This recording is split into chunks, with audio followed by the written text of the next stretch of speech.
아버지 하나님, 2019년도 내 평생에 한 영혼을 전도하고자 하는 표로 시작을 합니다. 천하보다 귀한 영혼, 한 영혼이라도 주님께 전도하시는 의식으로 인도해 주시옵시고, 때를 얻든지 못 얻든지 복음을 전할 수 있도록 역사하여 주시옵소서.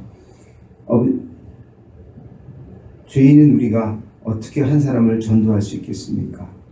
예배된 영혼을 주님께서 만나게 하시고, 또 아버지여, 우리의 어눌한 말이지만 우리의 언어를 통하여 복음이 전해질 때 성령께서 역사하심을 말미암아 영혼을 구하는 일에 아버지 우리가 도구로 쓰일 수 있도록 역사해 주시기를 간절히 원하옵나이다.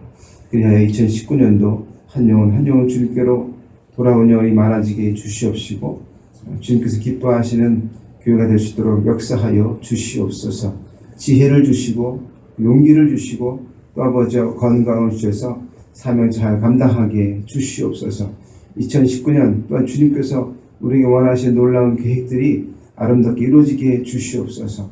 또한 낭떠러지 끝에 있는 것 같은 절망적인 상황 가운데 있는 가정들이 있다면 또한 주님께서 2019년도 새롭게 시작하며 하나님께로부터 놀라운 축복들을 받는 한 해 되게 해 주시옵소서.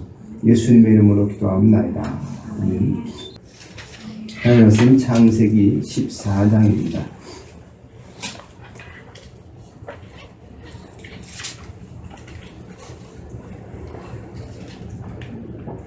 14장 17절부터 24절 말씀까지 보겠습니다. 창세기 14장 17절에서 24절입니다. 한 절씩 등록합니다. 아브람이 그 놀라운 일과 그와 함께한 왕들을 쳐부수고 돌아올 때에 소돔 왕이 샤웨 골짜기 곧 왕의 골짜기로 나와 그를 영접했고, 하나님이 떡과 포도주를 가지고 나왔으니 그는 지극히 높으신 하나님의 제사장이었더라. 그가 아브람에게 축복하여 이르되 천지의 주제시오 지극히 높으신 하나님이여 아브람에게 복을 주옵소서. 너희 대적을 내 손에 붙이신 지극히 높으신 하나님을 찬송할지로다 하매 아브람이 그 얻은 것에서 10분의 1을 멜기세덱에게 주었더라. 소돔 왕이 아브람에게 이르되 사람은 내게 보내고 물품은 네가 가지라. 아브람이 소돔 왕에게 이르되 천지의 주제이시오 지극히 높으신 하나님 여호와께 내가 손을 들어 맹세하노니 내 말이 내가 아브람으로 치부하게 하였다 할까 하여 네게 속한 것은 실한 오락이나 들매 한 가닥도 내가 가지지 아니하리라. 오직 젊은이들이 먹은 것과 나와 동행한 아넬과 에스볼과 마브레의 분깃을 제할지니 그들이 그 분깃을 가질 것이니라. 아멘. 오늘 말씀 제목은 두 왕이 마중 나오다입니다.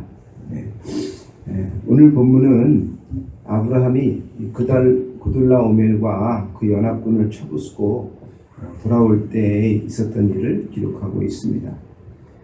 전혀 닮은 곳이 없는 두 왕이 아브라함을 만나기 위해서 삼의 골짜기로 왕의 골짜기로 나와서 아브라함을 영접하였습니다. 승리하고 돌아오는 아브라함을 맞이하는 두 왕들의 모습이 너무나도 큰 대조를 이루고 있어요. 소돔 왕은 마치 자신의 유익과 목적을 이루기 위해서 살아가는 세상의 가치와 기준 따른 사람들을 대변하고 있고요. 또 살렘 왕 멜기세덱은 자신의 유익과 목적이 아니라 하나님의 계획과 하나님의 목적을 따라 사는 사람들을 대변하는 것 같은 그런 대조가 있습니다. 첫째, 소돔 왕은 아브람에게 세상의 이익을 취할 것을 제안하고 있습니다. 소돔 왕과 아브람의 이야기는 우리가 읽은 말씀에 나오는데요. 17절은 아브람이 동방의 연합군들을 쳐부수고 돌아올 때 소돔 왕이 먼저 나와서 영접했다 이렇게 말합니다. 그리고는 21절부터 제안을 하는데 어떤 제안을 하냐면 사람들은 자신에게 보내고, 왜냐하면 그 연합군들이 소돔 왕에 쳐들어와서 소돔에 있는 모든 사람들을 끌어갔거든요. 그때 조카 롯도 함께 끌려갔어요. 소돔 왕은 피신하고 도망갔겠죠. 그런 상황에서 이제 자신의 빼앗겼던 백성들, 성 사람들을, 주민들을 돌려달라 이렇게 말하고, 그러면서도 물품, 전리품이죠. 전쟁터에 나가서 승리할 때 가져온 전리품, 이런 것들은 네가 다 가져라 이렇게 제안을 한 것입니다. 근데 이 소돔 왕이 어떤 사람인지를 먼저 살펴봐야 됩니다. 13장 13절을 보게 되면 소돔 사람이 하나님 앞에 악하며 큰 죄인이었다라고 말하고 있죠. 소돔 사람은 여호와 앞에 악하며 큰 죄인이었더라. 소돔 왕 또한 여호와 앞에 악하고 큰 죄인이었죠. 전쟁에서 패한 후 사람들은 잡혀가거나 말거나 도망하고 모든 재물과 양식도 다 빼앗겼습니다. 따라서 소돔 왕이 아브라함을 지금 영접하기 위해 나온 것은 아브라함을 축복하기 위해 나온 것이 아니라 자신의 필요를 채움받기 위해 나온 것이죠. 그의 제안은 사람은 내게 보내고 물품은 내가 가지라는 거였어요. 비록 사람은 돌려보낸다고 하더라도 물질적인 풍요를 얻을 수 있기 때문에 일종의 축복이라고 아브라함이 받아들일 수 있죠. 그렇죠? 하지만 아브라함은 이 모든 것을 거절합니다. 전리품을 얻게 되면 큰 부자가 될 수 있습니다. 하지만 아브라함은 소돔 왕으로 인해서 자신이 부자가 되었다는 소식을 듣는 것을 원치 않았습니다. 왜 그랬을까요? 아브라함은 롯을 통해 세상의 이익이 영원하지 않다는 것을 알았기 때문에 그렇습니다. 반면 아브라함은 천지를 창조하신 가장 높으신 여호와 하나님께서 행하실 영원한 축복을 바라보는 것이죠. 그러므로 세상 것을 포기하는 것입니다. 실제로 아브라함은 소돔 왕에게 속한 것 중에서 신발끈이나 실오라기 하나도 취하지 않겠다라고 고백한 대로 갖지 않았죠. 두 번째, 살렘 왕 멜기세덱은 아브라함에게 지극히 높으신 하나님의 축복을 전합니다. 그도 왕의 골짜기로 나와서 아브라함을 영접합니다. 그리고 18절에는 그를 하나님의 제사장이다 라고 묘사하고 있어요. 살렘 왕 멜기세덱이 떡과 포도주를 가지고 나왔으니 그는 지극히 높으신 하나님의 제사장이었더라. 멜기세덱은 왕이자 제사장으로 소개되고 있습니다. 그런데 성경 어디에도 이 멜기세덱의 말이 나오지 않아요. 즉 오늘 본문에만 나오는 겁니다. 근데 시편 110편과 히브리서 7장을 보게 되면 멜기세덱이 예수 그리스도의 모형으로 소개되고 있습니다. 시편 110편 4절에 다윗은 자신의 후손 중에서 멜기세덱의 서열을 따르는 영원한 제사장이 나올 것을 예언하고 있습니다. 또한 히브리서 7장 3절에서는 멜기세덱은 마치 하나님의 아들이신 예수님과 마찬가지로 아버지도 없고 어머니도 없고 족보도 없고 시작하는 날도 생명의 끝도 없는 사람이자 또 살렘 왕이자 지극히 높으신 하나님의 제사장이다 라고 소개되고 있어요. 그런데 오늘 본문의 핵심은 멜기세덱이 어떤 사람이냐에 초점이 있는 것이 아니라 그가 전쟁에서 승리하고 돌아오는 아브라함에게 행한 축복과 관련이 있습니다. 즉 소돔 왕은 먼저 아브라함을 영접했지만 아브라함을 축복한 사람은 멜기세덱입니다. 의의 왕이자 평강의 왕이었던 멜기세덱은 아브라함을 위해 떡과 포도주를 가져와서 먹게 하고 또 아브라함에게 복을 부어달라고 하나님께 빌었어요.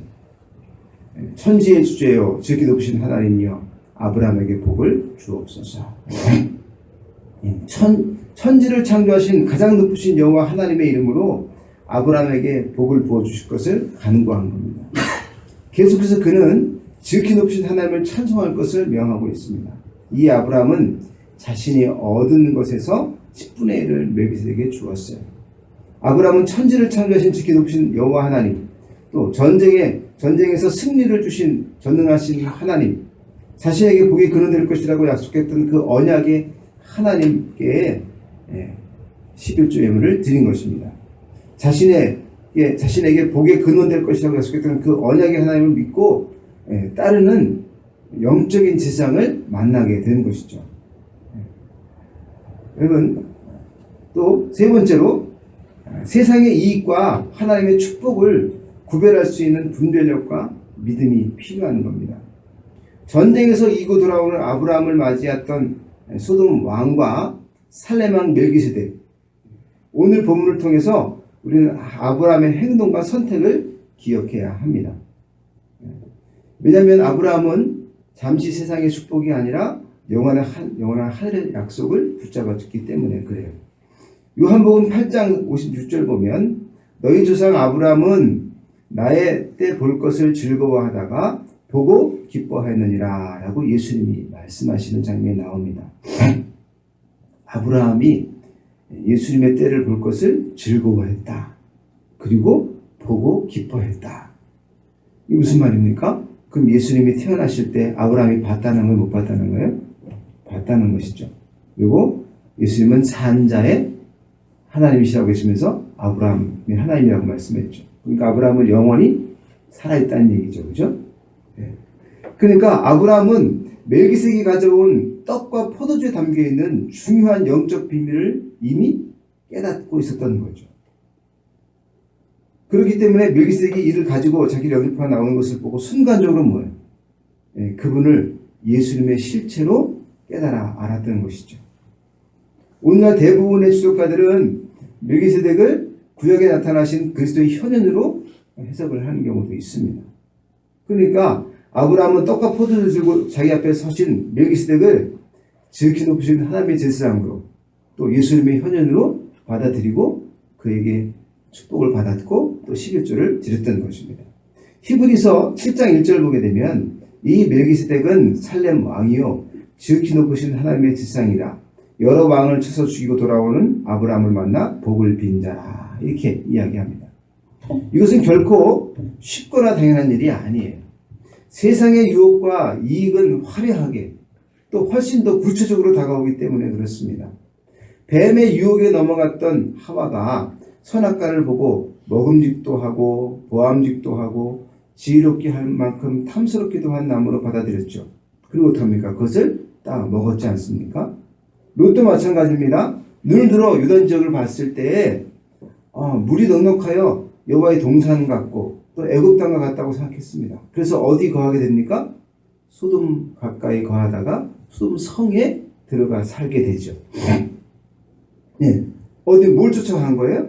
세상의 유익을 쫓아갔던 것이죠. 하와나 롯 모두가 다 어떻습니까? 눈에 보이는 이익을 따라 간 것이죠. 하나님의 약속과는 정반대의 길을 간 거예요. 요한일서 2장을 보게 되면 이 세상이나 세상에 있는 것들을 사랑하지 말라. 누구든지 세상을 사랑하면 아버지의 사랑이 그 안에 있지 아니하니. 이는 세상에 있는 모든 것이 육신의 정욕과 안목의 정욕과 이생의 자랑이니 다 아버지께로부터 오는 것이 아니요 세상으로부터 오는 것이라.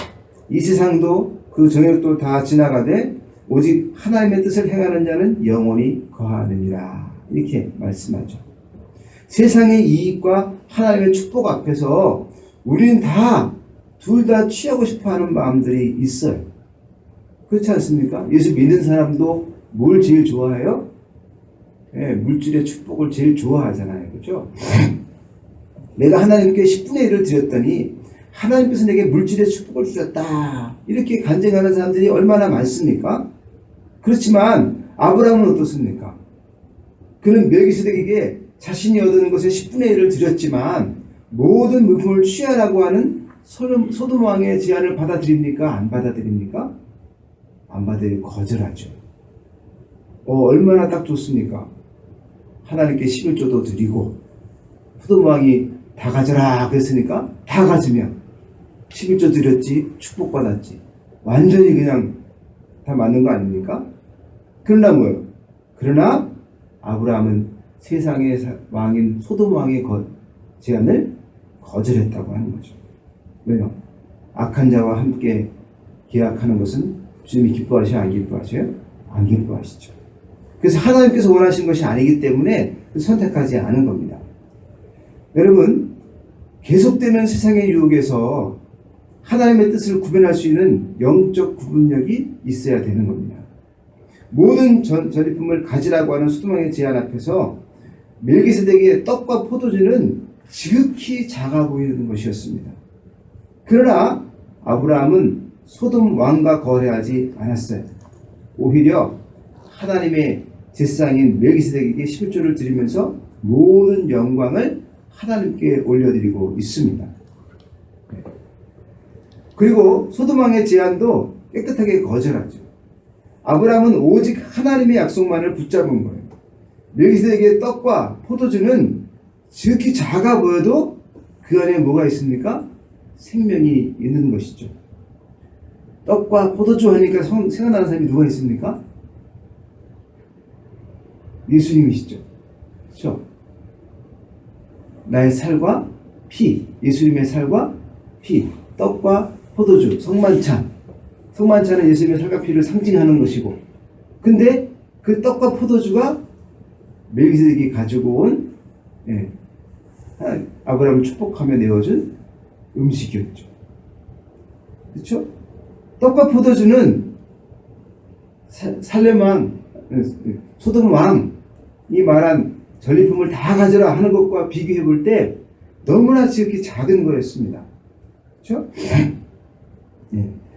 오늘날 우리가 사는 우리 앞에도 늘 세상의 물질의 왕, 그렇죠? 그리고 하나님께서 보내신 왕이신 예수님, 두 왕이 우리 앞에 항상 있어요. 아브라함에게 두 왕이 마주 나온 것처럼 우리 앞에도 두 왕이 있단 말이에요. 만몬의 세상의 물질의 왕이 있고, 우리에게 떡과 포도를 주신 왕이신 예수님이 있단 말이죠. 그럼 우리는 그 두 왕 중에 누구에게 축복을 받아야 되고 누구와 약속을 하고 함께 살아야 하냐 하는 것입니다. 악한 자, 죄와 거래해서 유익한 결과를 얻을 수는 없는 겁니다. 세상과 세상 사람으로부터 오는 혜택과 부유함을 선택하기보다는 만왕의 왕이신 예수님과 하나님을 통하여 받는 축복을 선택하시기를 바랍니다. 그렇게 선택할 때 영원한 생명이 있어요. 복의 근원 되시는 삶을 또한 살게 되는 겁니다. 반드시 하나님께서 복 주시고 높여주시고 승리를 주시는 줄 믿습니다. 자, 여러분 앞에 선악과가 있습니다. 그렇죠? 항상 놓여 있어요. 그때 세상의 왕과 거래하지 말고 만왕의 왕이신 주님과 함께하는 복된 2019년도 되시기를 간절히 축원합니다.